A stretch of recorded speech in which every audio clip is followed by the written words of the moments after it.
Hello and welcome आप सभी का आपके अपने यूट्यूब चैनल एम के टीचिंग पॉइंट में बात करेंगे 69,000 शिक्षक भर्ती के परपेज में जानेंगे सुप्रीम कोर्ट के आर्डर का निष्कर्ष क्या है, साथ ही आरक्षण मामले पर क्या फैसला आया है कोर्ट का, उसका भी निष्कर्ष आपको इंगित कराएंगे। निवेदन करेंगे आप वीडियो को अंत तक जरूर देखें और वीडियो में दी गई महत्वपूर्ण इन्फॉर्मेशन को शेयर करें।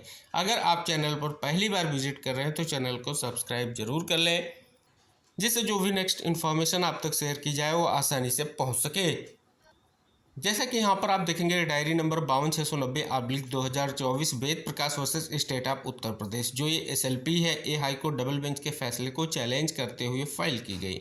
इस पर सुनवाई जो आपकी हुई 23/5/2025 को जस्टिस दीपांकर दत्ता और जस्टिस के विनोद चंद्रन सर की बेंच में हुई। अब सुनवाई की टेंटेटिव डेट आपको जो है 15/7/2025 हो रही है। आइए जान लेते हैं 23/5/2025 को जो आदेश आया है उसका निष्कर्ष क्या है। तो यहाँ पर देखेंगे कोर्ट नंबर 12 में सीरियल नंबर 7 पर ये सुनवाई हुई और यहाँ पर आप देख रहे हैं सुनवाई का आदेश आ चुका है। आदेश में पहला पॉइंट आप देख रहे हैं परमिशन दी गई है स्पेशली पिटीशन जो है फाइल करने की, और साथ ही अगर आप देखेंगे नोटिस भी इशू किया गया है और इसे टैग कर दिया गया है एसएलपी नंबर 21/273/2024 के साथ।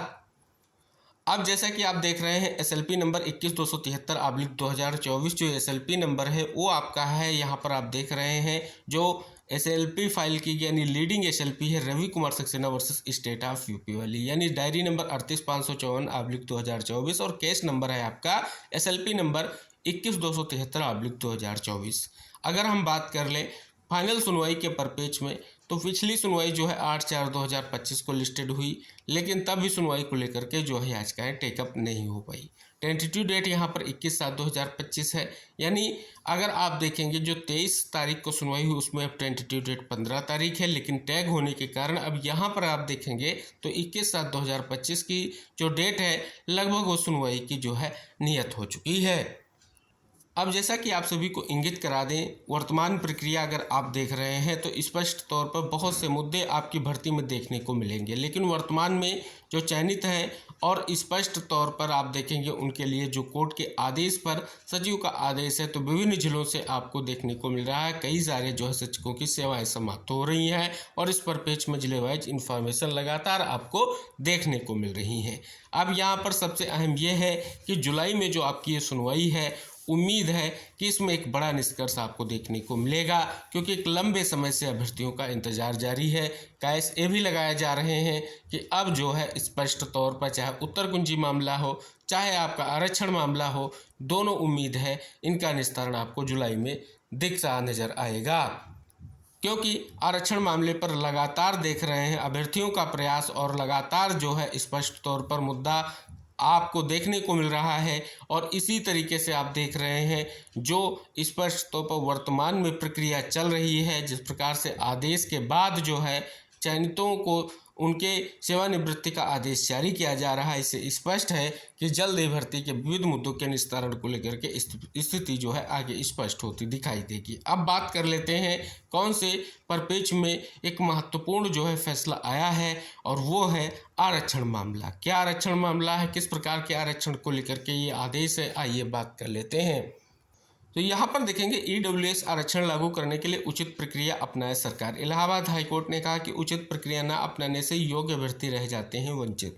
इलाहाबाद हाईकोर्ट ने प्रदेश स्तर की भर्तियों में सरकार द्वारा ईडब्ल्यूएस आरक्षण लागू करने की प्रक्रिया पर असंतोष व्यक्त करते हुए कहा कि आगामी चयन प्रक्रियाओं में राज्य क्षैतिज आरक्षण सहित सभी आरक्षणों को लागू करने के लिए सही और एक कानूनी पद्धति का पालन करें। ईडब्ल्यूएस आरक्षण को लागू करने में उचित प्रक्रिया न अपनाने के कारण कई योग्य अभ्यर्थी नियुक्ति से वंचित रह जाते हैं। साथ ही उक्त आरक्षण को लागू करने का उद्देश्य भी पूरा नहीं हो पाता। फलस्वरूप असंतुष्ट अभ्यर्थियों की याचिकाओं का बोझ दिन प्रतिदिन न्यायालय पर बढ़ता जाता है। अतः राज्य को भर्तियों में ऐसे आरक्षणों को लागू करने में विशेष सावधानी बरतने की आवश्यकता है। यह आदेश न्यायमूर्ति सौरभ श्याम सोमशेरी की एकल पीठ ने यहाँ पर आप देखेंगे एक जो है दर्जनों याचिकाओं को निस्तारित करते हुए दिया है। तो कहीं ना कहीं आप देख रहे हैं बहुत बड़ा फैसला आपको देखने को मिल रहा है।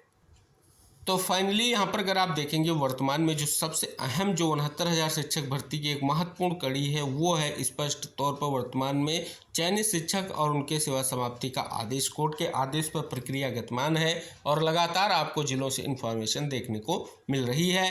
तो स्पष्ट तौर पर आप देखेंगे एक बड़ा निष्कर्ष यहाँ पर स्पष्ट हो रहा है। दूसरी तरफ अगर हम बात करें आरक्षण मामला हो, उत्तर कुंजी मामला हो, जो भी मामले अब जो है कोर्ट में पेंडिंग है, उन पर निष्कर्ष और निस्तारण के दृष्टिकोण से वर्तमान की प्रक्रिया को जोड़ने का अर्थ यही है कि आगे एक बड़ा निष्कर्ष आपको स्पष्ट हो रहा है और अब आपको वो समय मिल चुका है जिसकी आपको तैयारी करनी है। और सुप्रीम कोर्ट में जो आपकी 21 जुलाई की सुनवाई है वो बहुत ही महत्वपूर्ण है, क्योंकि आप सभी को इंगित करा दें जो आपकी आरक्षण मामले की पहली सुनवाई सुप्रीम कोर्ट में हुई, जब हाई कोर्ट डबल बेंच के फैसले को चैलेंज किया गया, उसमें जो है आदेश को स्थगित रखा गया और स्पष्ट तौर पर अगर आप देखेंगे वो आदेश अभी तक बरकरार है। और अब जो फाइनल सुनवाई के बाद फैसला आना है उसको लेकर के जो इंतज़ार है, उम्मीद है कि जुलाई की सुनवाई में ये आपको देखने को मिलेगा कि आरक्षण मामले पे एक निष्कर्ष ज़रूर आएगा। और आरक्षण मामला निस्तारित होते ही भर्ती के विविध मुद्दों का निस्तारण होने जा रहा है, चाहे उत्तर कुंजी प्रकरण हो चाहे अन्य कोई मुद्दा हो, जिसको लेकर के आप सभी का लंबे समय से इंतजार जारी है। तो फिलहाल ये बड़ी इन्फॉर्मेशन है। साथ ही आप सभी को पता है विभिन्न जो मामले हैं उनके निष्कर्ष और निस्तारण से जुड़ी हुई, भर्तियों से जुड़ी हुई, शिक्षा जगत से जुड़ी हुई जो भी महत्वपूर्ण इन्फॉर्मेशन होती हैं हम लगातार आपको वीडियो के माध्यम से शेयर करते हैं। सभी साथियों से निवेदन रहेगा कि इस वीडियो को तमाम प्रतीक्षारत जो साथी हैं उन तक ज़रूर शेयर कीजिए। और अगर आप चैनल पर पहली बार विजिट कर रहे हैं तो चैनल को सब्सक्राइब कर लीजिए, क्योंकि ऐसे ही महत्वपूर्ण इन्फॉर्मेशन आपको मिलती रहेंगी। तो हम मिलेंगे नेक्स्ट इन्फॉर्मेशन के साथ, तब तक के लिए सभी साथियों को टेक केयर, बाय बाय।